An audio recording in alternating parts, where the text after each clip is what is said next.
Hi, ladies and gentlemen. This is Marcos Figueroa from CagedInsider.com with Strikeforce prospect Shane Del Rosario. Shane, thank you for giving me time for the interview today. No worries, yeah. Uh, Anytime. all right, man. First off, congratulations on being named the headliner for the upcoming Challengers card. Obviously, a very big step in your career. How do you feel about that? How did you feel when you got that call to headline? I was excited. I mean, it's been my last Challenger series. I was the headline my last fight against Nick Cash in Fresno. It feels cool though. I've been working real hard, putting my time in, and I'm glad now that I can step up and be more under the spotlight. I'm excited to get this fight going. I know after this fight, not to think ahead, but after this fight, I think I'm going to be on the regular Strikeforce card. So it's going to be a big step up in competition. I've been training hard, and I think I'm ready for it. Yeah, you're a great Muay Thai fighter, but you're also quite versatile, and evident by your last fight against Brandon Cash, in which you won via the omoplata. That's not a widely used move in MMA. Did you ever think you'd win a fight like that? Yeah, I mean, ever since I had that fight, like every interview, they've asked that question. I really never thought about it. I've always been kind of a striker, but the past couple of years, I've been really focusing on my ground game. And my coach, Steven Santana, we kind of just been working, and I was getting that move a lot in practice. And then in the fight, I saw the opening and I went for it. And I didn't think he was in the tap for me. I thought he was just going to go for a sweep. And then I ended up just grabbing on and just torquing as much as I could, and he ended up tapping. So it was really good for my push. And I started off that fight a little rough. I got knocked down, almost got finished. But, Yeah. yeah, I'm happy. They would say it's like one of the rare submissions. I'm cool to have that on my resume, I guess.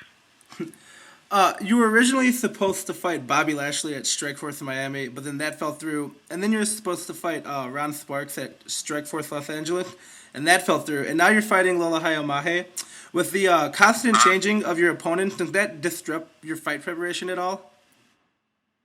Well, I mean, I don't know how like serious the last fight was. I don't know if it was just talk or in the works, but because of that fight, I was really concentrating a lot of wrestling, and I think Ron Sparks is a wrestler as well. So, I mean, I was just training a lot of wrestling, and now I have Lola Jamai, which is primarily a striker, kind of a brawler, So, which goes back to what I do. So, I mean, my training camp's been the same.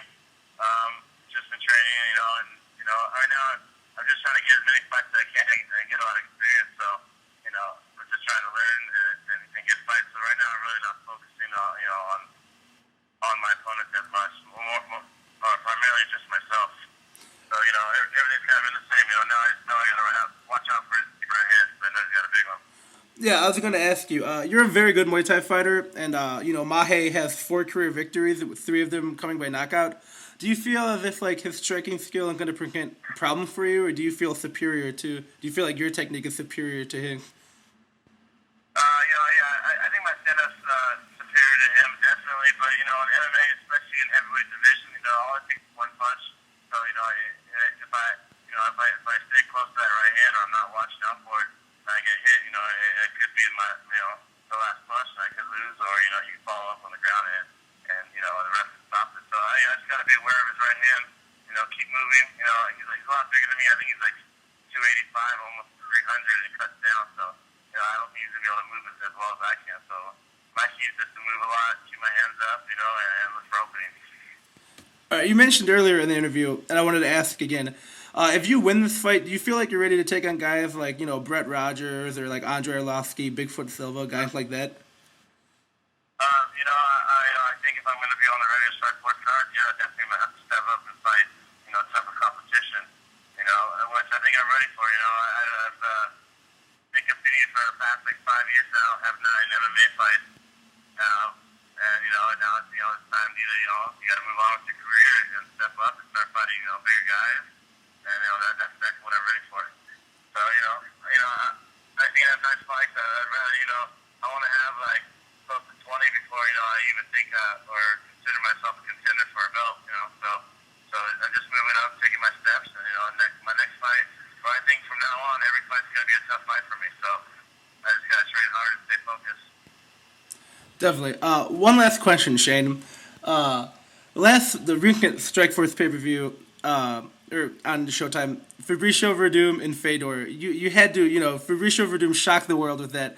You watched that fight. What did you think about that fight?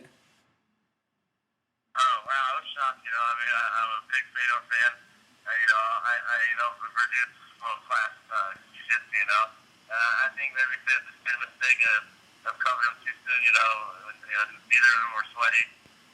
Just like 30 seconds into the fight. And maybe it's a little ring rust too. Fedor kind of fights once a year, maybe. So maybe just have the timing down. But I think if they fought again, I think Fedor wouldn't make the mistake and he definitely win. But you got to give all the props and kind of look for doing with it for a great fight. He'd be one of the best guys in the world, or one of the best in the world. And gotta be the happiest guy ever right now. Definitely. Well, thank you so much for this interview, Shane, and good luck on your upcoming fight.